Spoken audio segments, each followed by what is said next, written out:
If you draw a vertical rectangle, it's always going to be dx.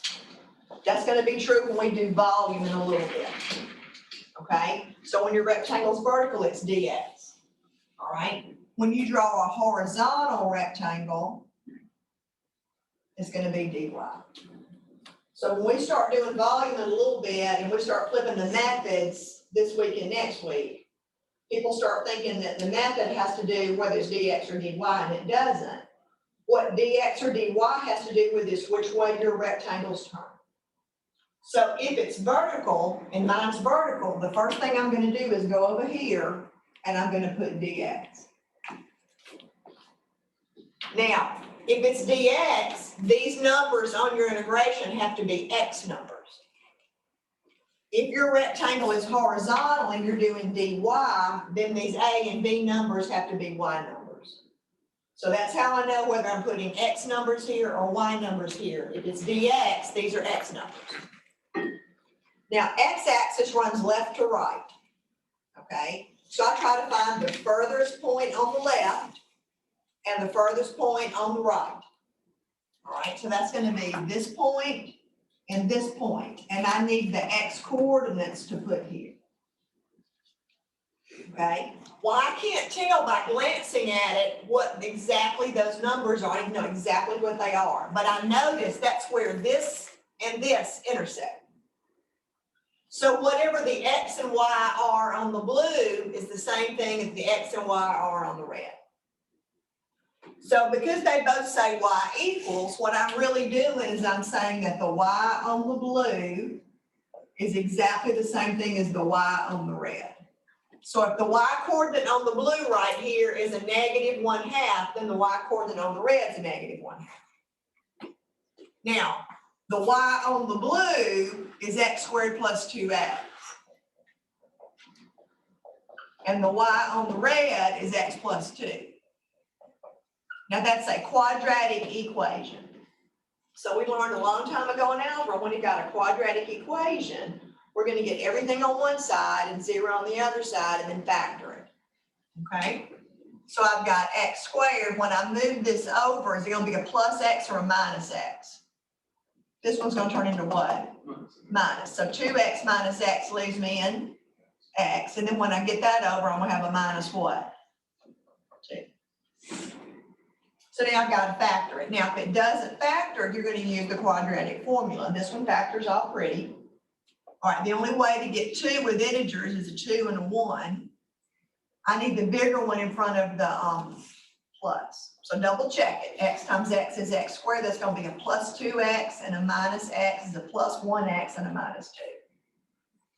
So my solutions then are either going to be what? A positive 1 or a what? -2. All right, what's the y coordinate right here? A positive 1 or a -2? -2 is below the x-axis. That's the y coordinate. I'm sorry, it's the x coordinate. All right, the x coordinate over here is going to have to be the one that's a what? A 1 something. Now, if I need the y coordinates, how can I get the y coordinates? Well, I can plug 1 into either this one or this one. 1 squared is 1, 2 times 1 is 2, 1 plus 2 is 3. If I plug a 1 in here, 1 plus 2 is 3. See, I get the same y coordinate on both. Okay, so it wouldn't matter which one I plugged into. I'm not going to bother to do that because if it's dx, I only need the x numbers. So my x numbers are running from a -2 to a what? A positive 1. Okay? So does everybody understand how I know whether to write dx or dy and how I know how to find those a and b numbers? Now, here's the other thing. If it's a vertical rectangle you're doing dx, you're always going to have y on the top minus y on the bottom. If it's dy, you're always going to have x on the right minus x on the left. That's what it said on that video. Now again, I tend to color code. So it's dx, so I'm going to do y on the top minus y on the bottom. on this rectangle. Now, what color is on top? Red. So I need the Y on red. So I'm gonna go find my red. That's why I color coded it. Now, I can't put Y. And the reason I can't put Y is because it says dx. We can't mix these variables. So if I'm doing dx, everything's gonna have to be in terms of x. So go back and look on the red one. On the red one, what was Y? It was what? Y is the same thing as x plus 2 on that red one. All right. And I've got minus. And then it says Y on the bottom, well, my bottom is blue. So I look on the blue one. On the blue one, what's Y? It's x squared plus what? 2x. Okay.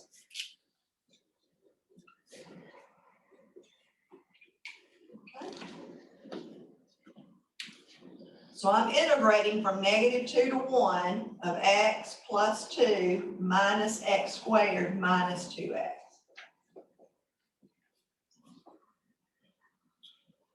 Now, I can make that look a little bit better.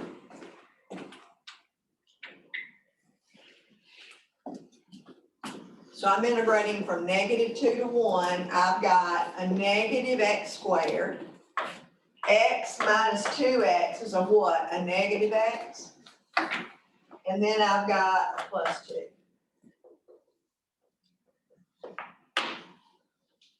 So the thing that's going to be harder on these problems isn't the integration, it's going to be the setting up. The integrations end up usually being pretty easy. All right, what happens when you integrate a negative x squared? What happens to your power? Does it go up or down when you're integrating? Up. So I'm going to go up to a 3 and divide by 3. All right, that's x to the first. So again, when I integrate that, I'm going to get an x what?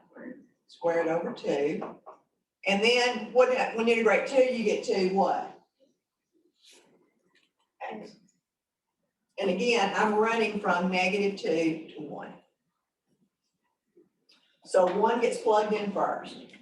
So a -1 cubed over 3 minus a 1 squared over 2 plus the 2 times the 1.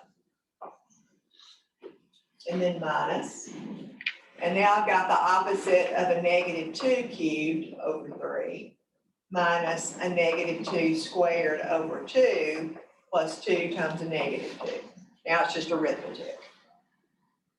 Okay, so 1 cubed is 1, so I'm going to have a -1/3 minus a 1/2 plus 2. -2 times a -2 cubed is going to be what? A -8, but the opposite of that's going to be what? +8. That's going to be 4 divided by 2 is 2. And that's going to be a -4. Okay. So it looks like my common denominator is going to be a 6. So I'm going to have a -2 6. I'm going to have a 3 6. What, a 12 6? All right. So I can do the same thing here. If I put that over a 6, that's going to be a what? A 16 6, is that right? All right. And over 6 here, what am I going to have? A 12 6? And then over my 6, I'm going to have a -24.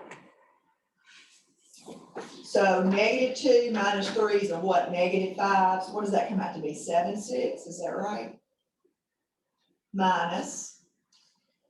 And then again, I'm going to have 16 minus 12 is what? 4. And 4 plus a -24, what's that? A -20. And then minus a negative is going to be plus a what? Positive, so I'm going to get 27 over what? 6. So the integration part's not hard. Now for me, arithmetic's the hardest part. Okay. But the part you got to be careful on is that setup over there. Okay. So if you color code it, just it makes it easier because you can say y on the purple minus y on the green, or x on the black minus x on the yellow. I mean, that way you kind of color code it so you don't put in the wrong equation. All right. Does anybody need to see another one work? Lexi? 19. 19.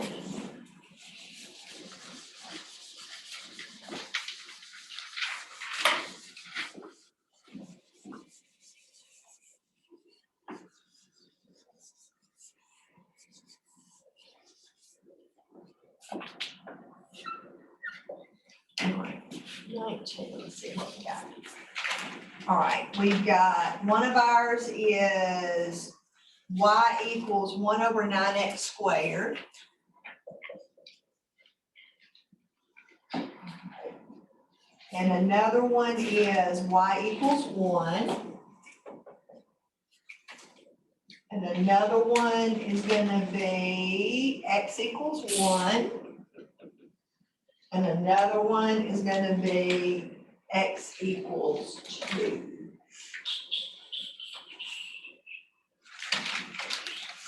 Is that right?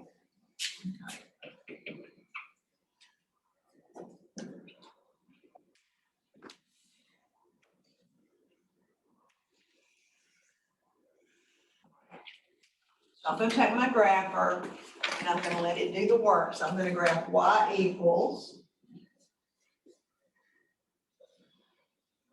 Let's see, 1 divided by 9x squared. And make sure you put that denominator in parentheses. All right.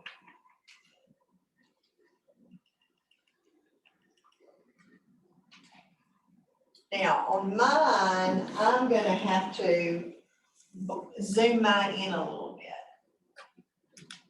I'll do that one in red. All right, what's not in my domain? What number makes the whole world blow up if I plug it in there? A 0, right? So if you need to blow it up to see it, does everybody understand that it's looking, that it's looking like this? It's looking like this on this side, and it's looking like this on this side. Okay, so mine's a little bitty thing, but if you zoom in on your window, you can see it a little bit better. Okay.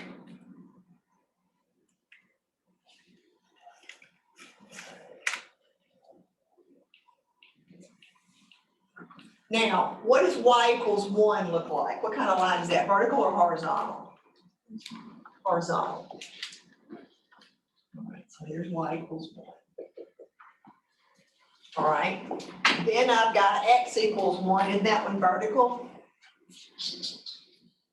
Now, here's what I would want to know. Let me look.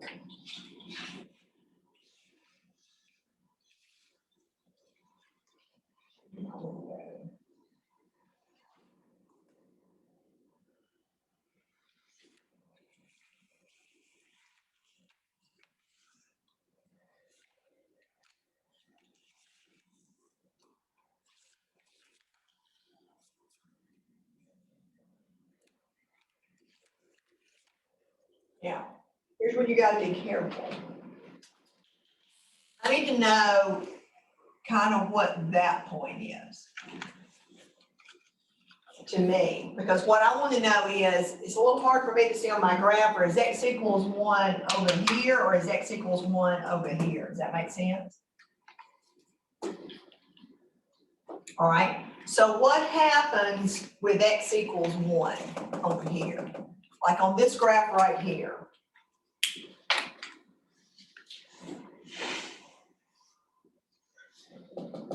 When x is 1, what's my y value? 1 what? 9. 1, 9.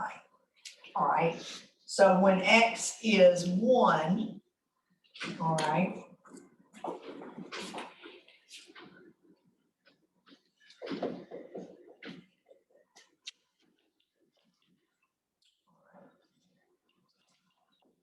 so when x is 1,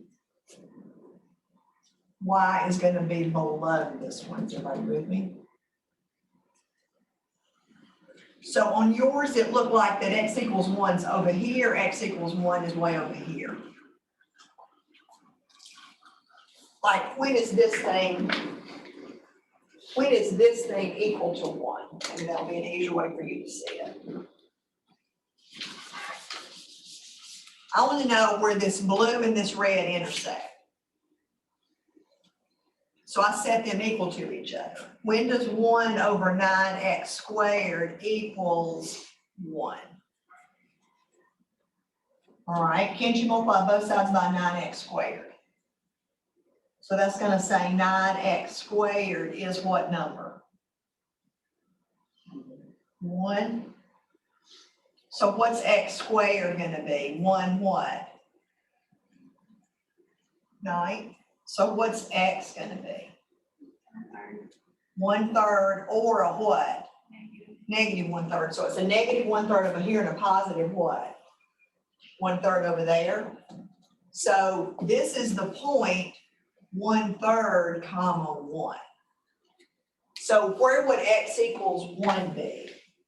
Would it be to the right or would it be to the left? It would be to the what? You see that x equals 1 is going to be over here. Everybody with me? If that's the point 1/3, comma something, 1's going to be over there. Okay. Where is x equals 2? Well, x equals 2 is going to be even further. So if my shading's not right, I'm stuck. So I've got to be between all 4 of these colors. So I'm looking between red, blue, green, and purple. See, here, I'm not between the purple. Here, I'm missing the greens. Everybody with me? So I've got to be here.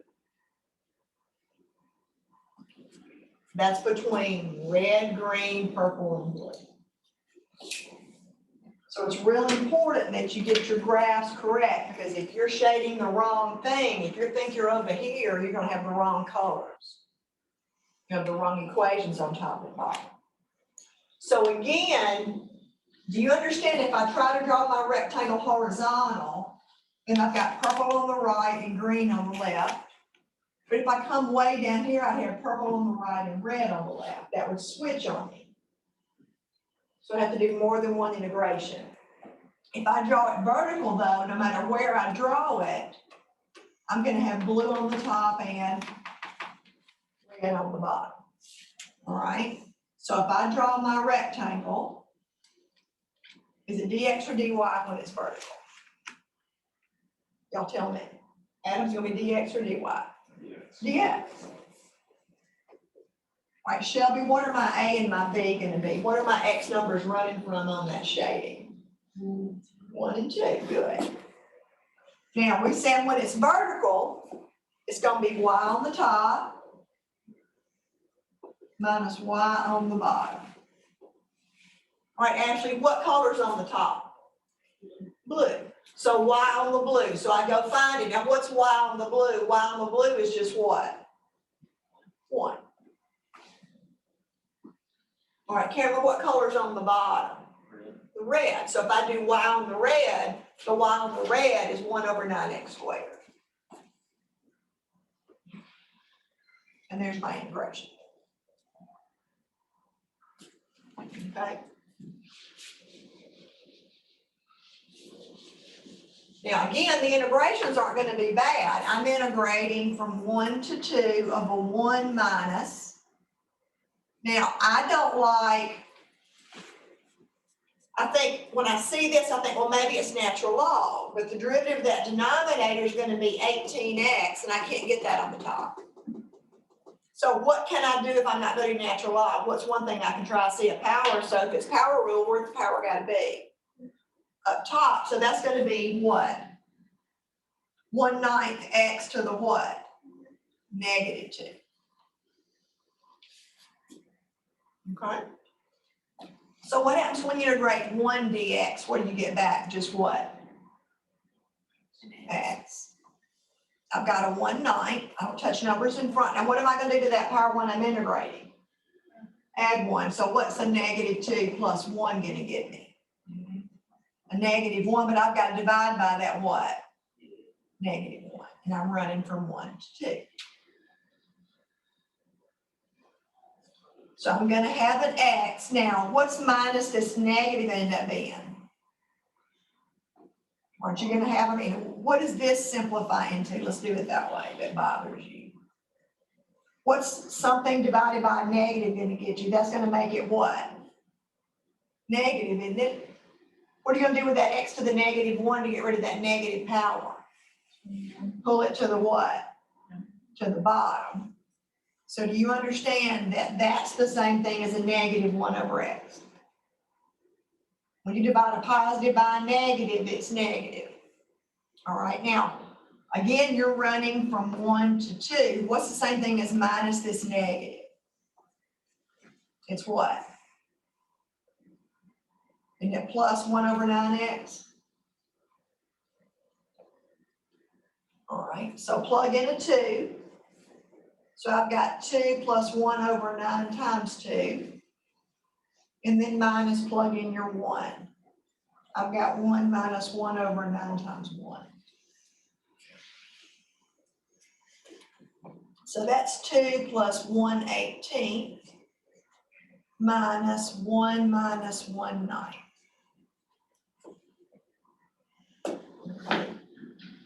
So what's that gonna give me? If my common denominator is 18, what's 2 times 18? You got the calculator, what's 2 times 18? 36. Plus 1 more is gonna be what? So that's gonna be 37 what? 18ths minus, what's 9/9 minus 1/9? What's 1 minus 1/9? 8/9. So you're gonna have 37/18ths. So isn't that gonna be 16/18ths?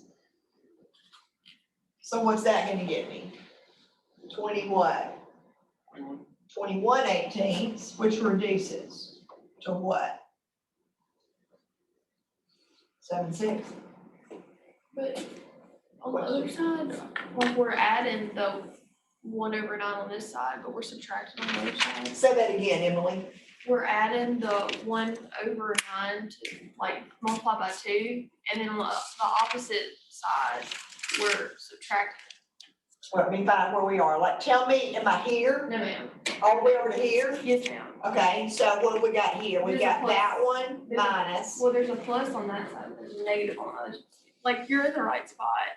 Okay, I'm with you, I'm with you. So here, No, ma'am. Like, when you start to work in the numbers, okay, like, if you look at the two separate sides, there's a plus on one side and a negative on the other. I mean, is that the way it's supposed to be? no, let's fix it. So this needs to be a what? Let's double check it. So we've got, I need a plus right, what, here? Okay, so let's fix it.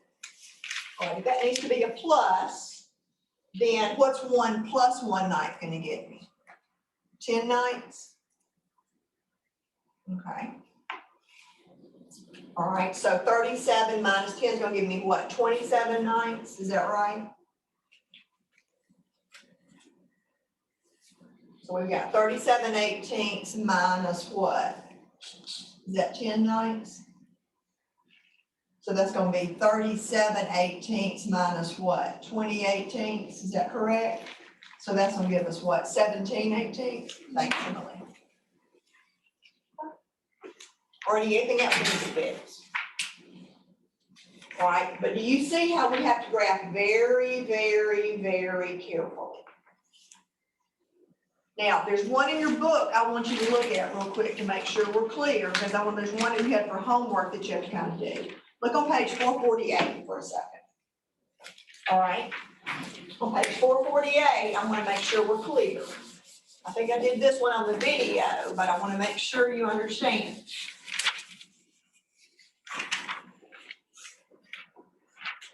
They graph two different things there. All right, so the first thing they graph an x equals a 3 minus y squared. Okay, so they've got a graph that comes like this, and they've got x equals 3 minus y squared. Okay, then they've got another one that says that x equals y plus 1. Okay, so they've got some kind of graph that looks like this. And if I'm trying to get between red and purple, I'm going to be right here.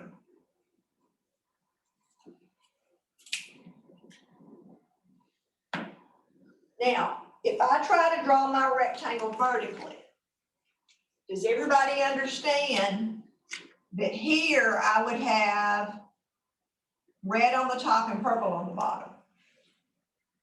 But once I got past this intersection point, if I were way over here, do you understand you'd have purple on the top and what? Purple on the bottom. Now, can you do that? Yes. But you're going to have to use how many integrations? 2. So I think, well, maybe I can avoid that. Now, sometimes you cannot avoid it. And I think, well, what would happen if I drew it horizontally? Well, if I drew it horizontally, I'm going to have purple on the right and red on the left, no matter where I draw it.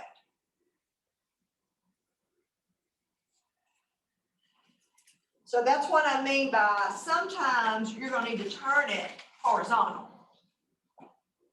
Now, if you turn it horizontal, is it dx or dy? It's going to be what? Dy, which means these have to be y numbers. Now, again, I've got to know the lowest to the highest now instead of left and right. That's the lowest point. That's the highest point. So again, I need to know what those points are. So that's where those two graphs intersect. Now, this time they don't say y equals, they say x equals. So now I'm going to do x on the purple equals x on the red. Well, x on the purple is 3 minus y squared, and x on the red is y plus 1. Now again, I want a quadratic equation, and most people are more comfortable when their squared term is positive. Doesn't have to be. So most people are probably going to take this one and add y squared to both sides, so they'll get a y squared here plus a y, but that's going to be 1 minus 3, isn't it? So that's going to be a minus 2. And so again, I'm going to factor that into y, what, plus 2 and y minus 1. Let's double check and make sure that's right. That's y squared. That's going to be a minus y plus a 2y is a plus y. So what does y come out to equal? If y plus 2 is 0, y is a what? Negative 2. And if y minus 1 is 0, y is a 1. So is this second coordinate negative 1 or negative 2 or positive 1? This one's below the x-axis, so it's got to be a what?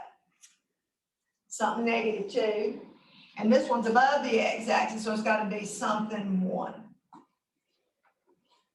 Now again, I can get those x-coordinates if I want to by plugging in either one of these, but I don't need them. If it says dy, these have to be y numbers, so my lowest y numbers are what? Negative 2, and my highest y number is 1. But again, it's not going to be y on the top minus y on the bottom. When you got a horizontal one, it's going to be x on the right minus x on the left. So x on the right, so that's x on what color? Red or purple? What's on the right? The purple. So what's the x on the purple? It's what? 3 minus what? Y squared. And the x on the left is the x on the red, and the x on the red is going to be y plus 1. And you can finish it. I mean, they finished it in your book for you. But I mean, that's simple. That's just going to be, I can combine the 3 and the minus 1, and I just have 3 little power rules again.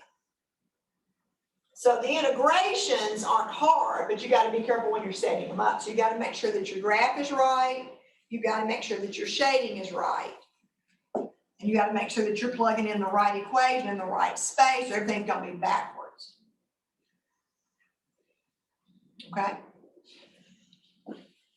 Now, that is why the very first thing that you did that's going to be on your test on Thursday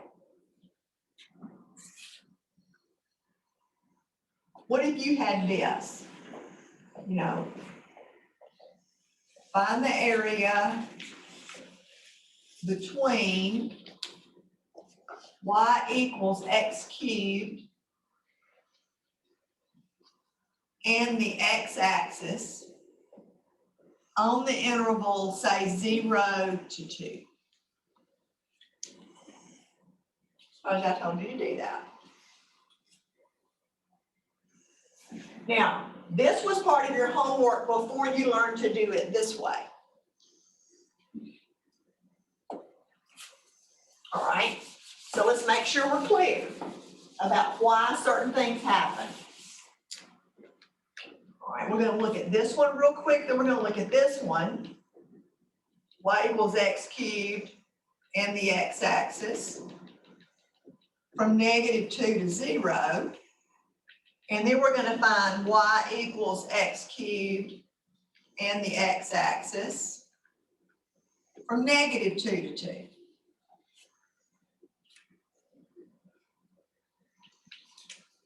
Because either one of those could be on your test on Thursday.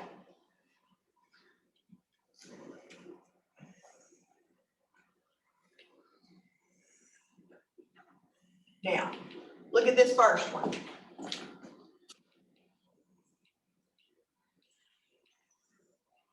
All right, y equals x cubed is that S curve. So I'm going to kind of exaggerate it. You know, it looks like that. Okay. So that's my y equals x cubed. I'm just going to box it in red. All right. Your x-axis.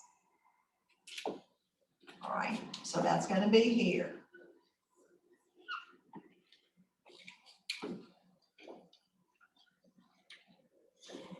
On this first one, I'm going from 0 to 2.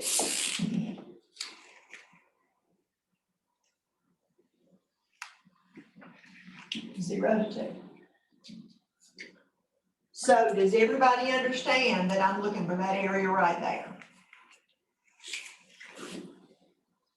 Now, the same kind of thing. Isn't the whole red curve between that and the x-axis, isn't that above your x-axis? That's why the area matches. But again, so you can still use your representative rectangle. You can use anything you know. So for number 1, does everybody understand? It's going to be dx. So what are your x numbers running from on your shading? 0 to what? To 2. It's going to be y on the top minus y on the bottom. Well, the y on the top is the y on the red, isn't it? And your red was x cubed. And you got y on the blue. Well, what's your y on the blue? Well, your y on the blue is just your x-axis, isn't it? So what's the y on your x-axis? What's your y value right here if you're on this x-axis? 0. That's why when your whole curve was above the x-axis, you just had that integration to do. Now, look at number 2.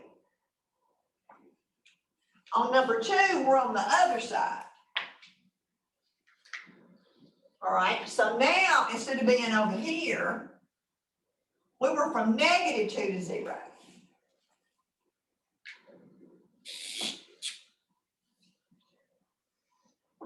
So now the area was down here.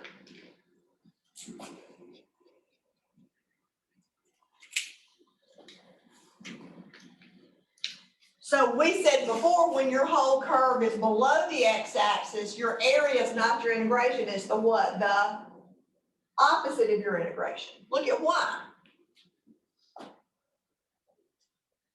If I draw this rectangle, it's vertical.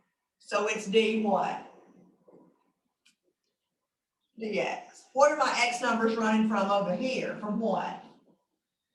-2 to 0. -2 to 0. Well, I've got to do y on the top minus y on the bottom. Well, the y on the top is the y on the blue. What's the y right here on this x-axis? It's what? It's 0. Minus. And your y on the bottom is the y on the red, so that's x what? Cubed. Well, what's 0 minus x cubed? Isn't that just a negative what? X cubed? What can you do with that negative? Can't you move it what? So do you see that when your curve is below the x-axis, it did end up being the opposite of your integration? That's why we did. That's why they talked about that. Now answer me this question. On number 3, can I do this?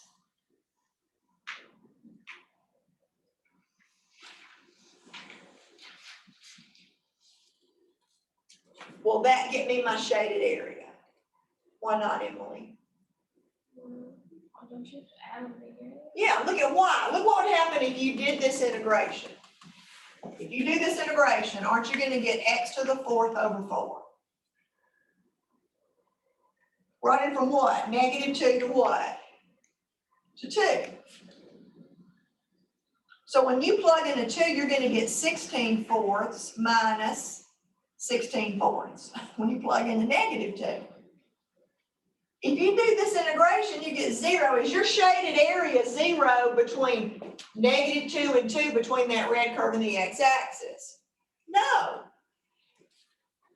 We talked about this before. When part of your area is above and part of your area is below, when you integrate straight, that's going to give you the difference. And this area are the same. So the area above minus the area below ends up being a what? A 0. If you want the area, you're going to have to do them separately. You're going to have to integrate from -2 to 2 of this 0 minus x cubed, plus you're going to have to integrate from 0 to 2 of x cubed minus 0. Because what's on top switches. So you got to pay attention to that. So that's why I said I think this new section helps you on what you're doing on your test. Because I asked you to find area right here. I didn't just say integrate from -2 to 2. That won't work. Okay? All right, any questions or clarifications to this point about area between curves? Do those make sense to you? All right, what I want to do then next is I want to introduce for a minute this idea of volume. Okay, we're not going to do it real long. We're kind of introduce it. All right. We're going to talk about different ways to get volumes on 3-dimensional figures. Now, again, you did volume when you were in elementary school, but it would be volume of a box, length times width times height, like a prism, or it'd be volume of a cylinder, r² 8. So you had some geometry formulas that you learned in elementary school and junior high and high school. It's just a lot of times it's not a shape you know a formula for. Okay? So in your books on page 454, if you flip, they do a much better job drawing than I do in 3 dimensions. All right. Now, what they kind of show you is a picture that kind of looks like this. Here's what you're going to have to be able to do.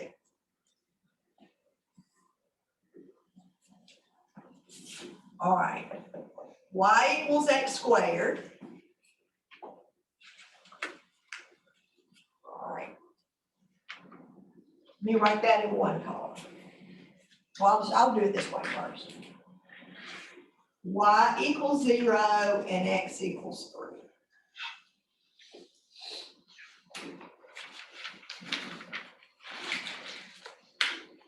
All right. Y equals x squared is a parabola.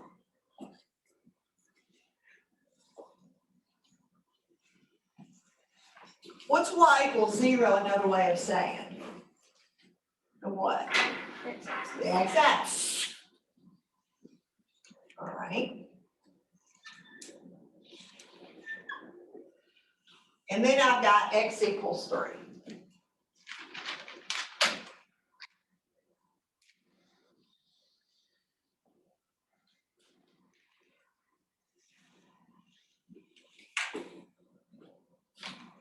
Now they're going to say something like this.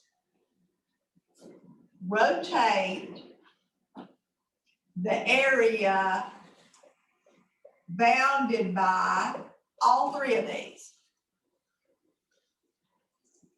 around, suppose they say the x-axis. So the first thing I've got to be able to do is I've got to be able to shade the area. So that's why you're going to find area in the other section. So do we understand that that's going to be this area right here? So that's the only part of the picture that I care about. I no longer even care about this half. So I was going to kind of get rid of it. Now here's what you've got to be able to see. You've got to be able to see in your head, if I took this little section right here and I started spinning it really fast around this x-axis, you've got to be able to see in your head what shape you end up with. So does everybody understand? And you don't have to draw this, you just have to be able to kind of follow what I'm doing. That you end up with this bell-shaped looking thing like the end of a trumpet. But it's solid, it's filled in, there's no air in there. Is everybody with me?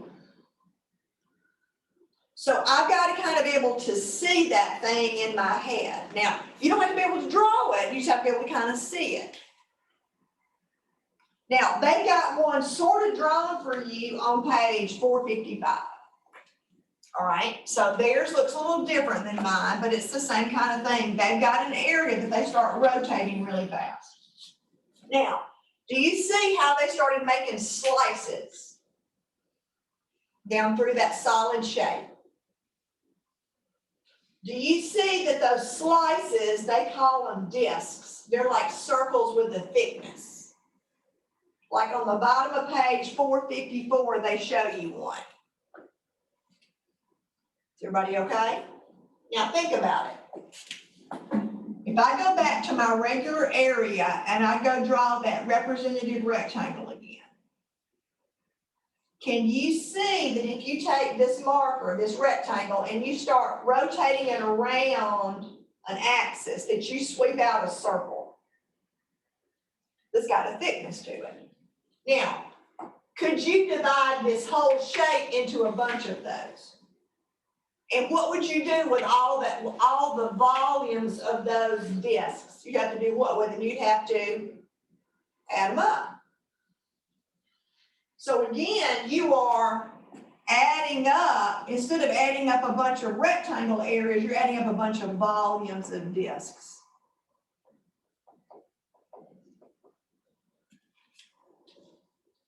Now, what if you use thinner and more discs? Wouldn't you get a better approximation of that volume for the whole thing? Is everybody with me? So what they're doing is the same kind of thing. They're going kind of I equals 1 to n, and they're doing a limit as n approaches an infinity. So do you understand they're going to end up doing another integration? Well, how do you find the volume of a disk? How do you find the volume? Do you understand if you took circles and you cut out circles and you started stacking them up, wouldn't you get a thick circle or a disk? So what would matter on that volume? Wouldn't you have to have the area of the circle times how thick it is? Because, I mean, a bigger circle is going to make a bigger volume. And if you stack more of them, you get more volume. Well, how do you find the area of a circle? Remind me from geometry. It's pi what? R squared. Now, times. Now, do you see that this thickness is going to be like this part right here? That's how thick that circle would be when you spun it. Now, that's a change in my x if I've got a vertical rectangle. If you go back to Cal 1, do you remember that delta x and dx are the same? So that's why this is going to end up being your volume formula. All right, they give it to you on page 455. All right, they're integrating from sum A to sum B of this. Pi r squared dx. That's the area of the circle, and that's the thickness, so to speak. Now, isn't pi a number? So pi, if it's a number, I can do what? I can pull it what? Out front. Now, let's make sure we're clear about this. I'm using capital R for a reason. All right? Do you understand that if I start spinning this rectangle around this green axis, I'll sweep out that circle? So do you understand that this is the radius of my circle? Because when I sweep it, that would be the radius. So again, I need you to understand that capital R is the distance from the axis of rotation to the outside of the shading.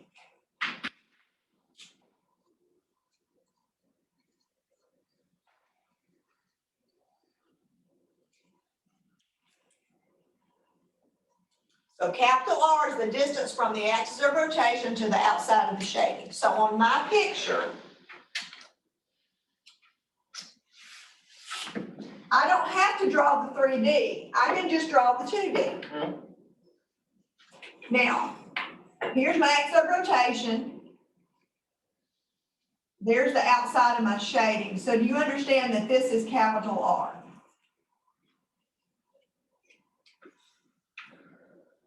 Isn't that the height of that rectangle right there? Well, that's exactly what you did a minute ago. What's the height of this rectangle? Well, it's y on the top minus what? Y on the what? Bottom. So that would be y on that red minus y on that what? Green. If it's horizontal, it's still going to be x on the right minus what? X on the what? Left. Now, we're jumping ahead a little bit, but I want to make sure you're clear. Do you understand that if instead I told you to rotate around the line y equals -1? Now, we're not going to do this today, but I want to kind of make sure we're clear.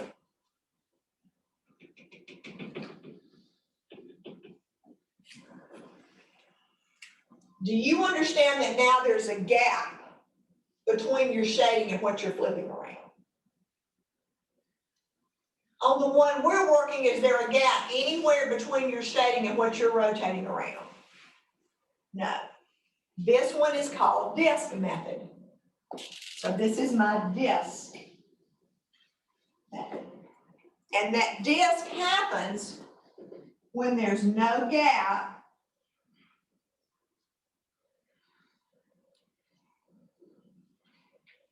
between the shading and the axis of rotation. Now, what you're going to do is this. You're going to write down something right now that's not going to make a whole lot of sense to you, but it will as we proceed. Okay?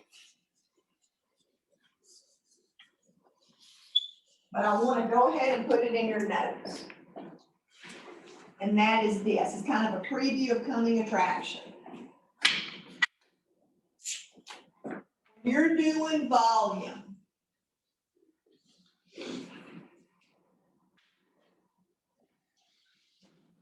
You're doing volume. The first thing you're going to do is you're going to draw, I guess graph might be a better word than draw. You're going to graph and you're going to shade the bounded area.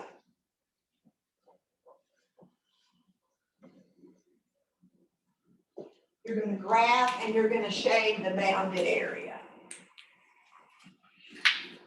Now, the next thing you're going to do is you're going to draw that representative rectangle.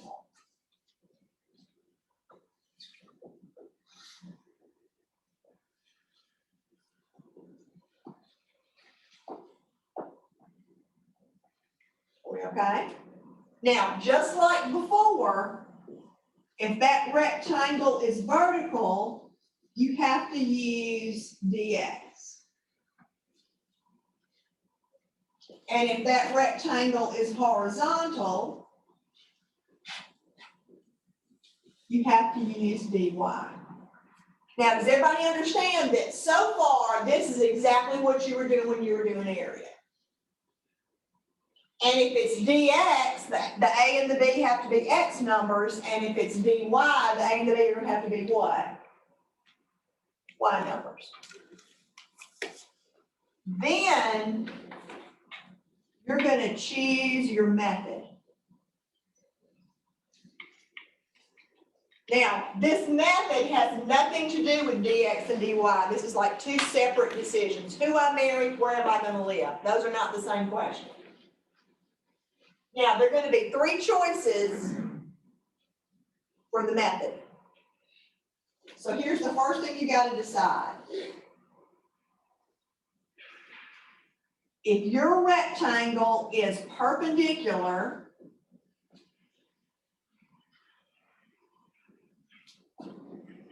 to the axis of rotation,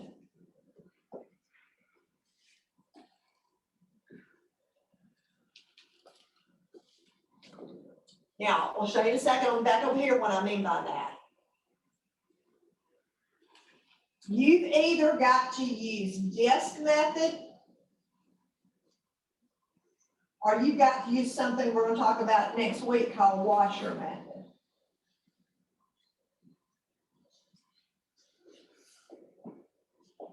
Now, how do you decide between disk and washer? If it's disk, there's no gap between the shading and the axis of rotation.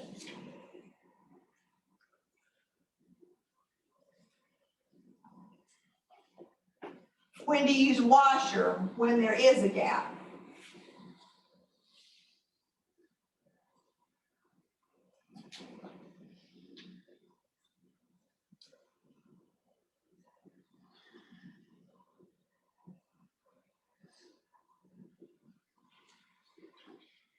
Okay. Your other option is going to be this. If the rectangle is parallel to the axis of rotation, you're going to use something we're going to get to later called shell method.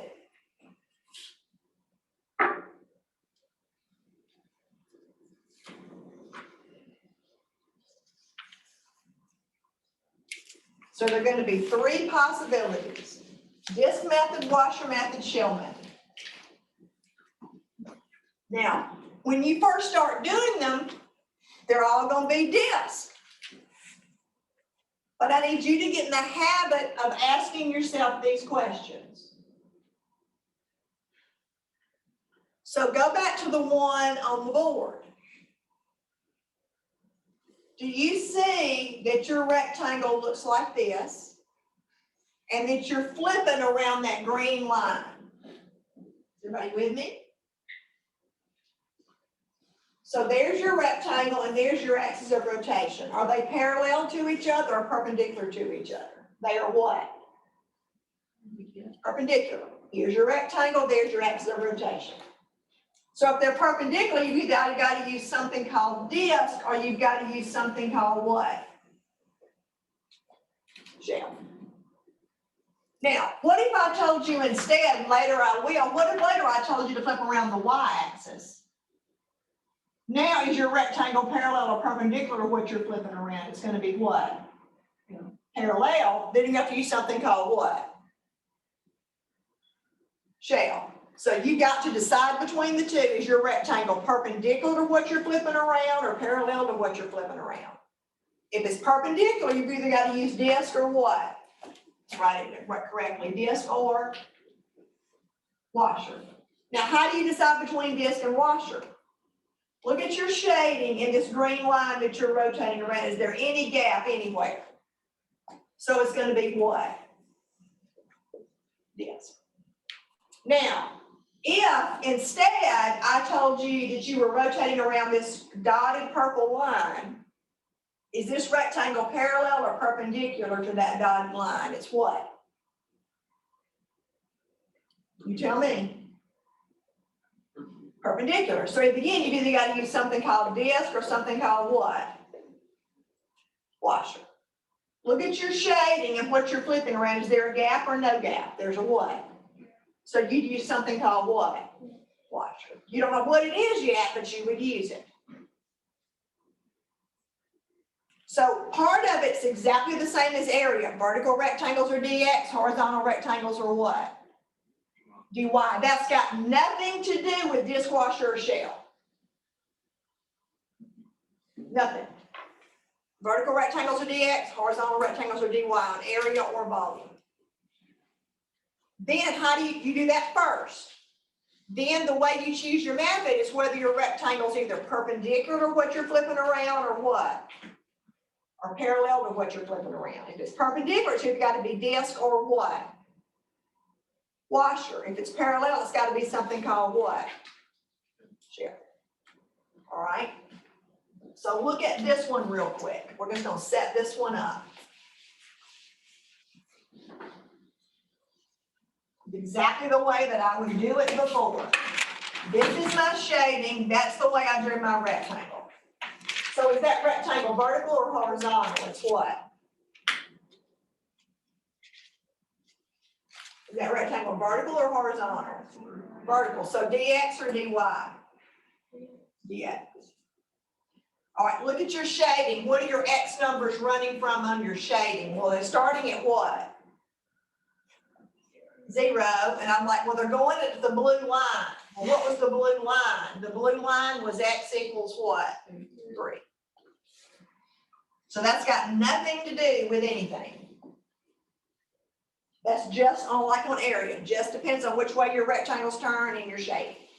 Now, if we're rotating the area bounded by these graphs, so that's that yellow area, and we're going around the x-axis. All right, here's your rectangle, here's the x-axis. Are they perpendicular to each other or parallel? They are what? Perpendicular. So I'm either going to use something called disk, or I'm going to use something called what? Washer. How do I decide whether it's disk or whether it's washer? Gap or what?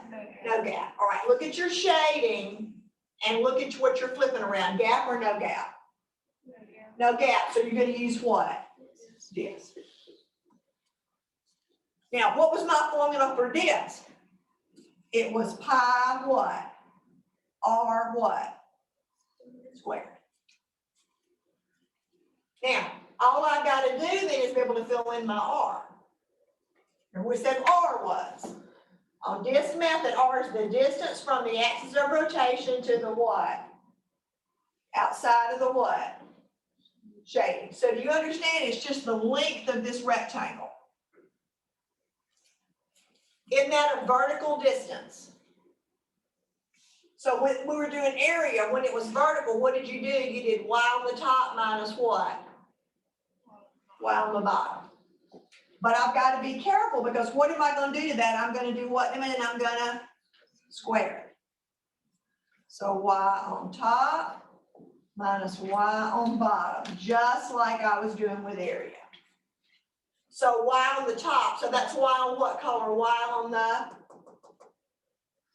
red, isn't it? So on the red, what was your y? It was what? X what? X squared. All right. What's your y on the bottom? Well, the y on the green is just what? What's the y on this x-axis? 0. Okay. So I've got a pi in the front. I'm integrating from 0 to 3. I have x squared what? Squared. So what happens when you square x squared? What do you get? X to the what? 4. So I've got pi and I'm integrating from 0 to 2 of x to the 4th dx. Well, that's easy. What happens when you integrate x to the 4th? What do you get? X to the what? 5th over what?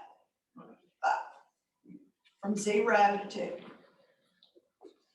That was 0 to 3. Oh, thank you. 0 to 3. All right, so plug in your 3. You got a calculator. What's 3 to the 5th? What's that give me? 243. All right, so 243 over 5 minus, what happens when you plug in a 0? What are you going to get? 0. 0. So I'm going to get 243 pi over what? 5. So again, the integrations are going to be simple. It's just the setting up.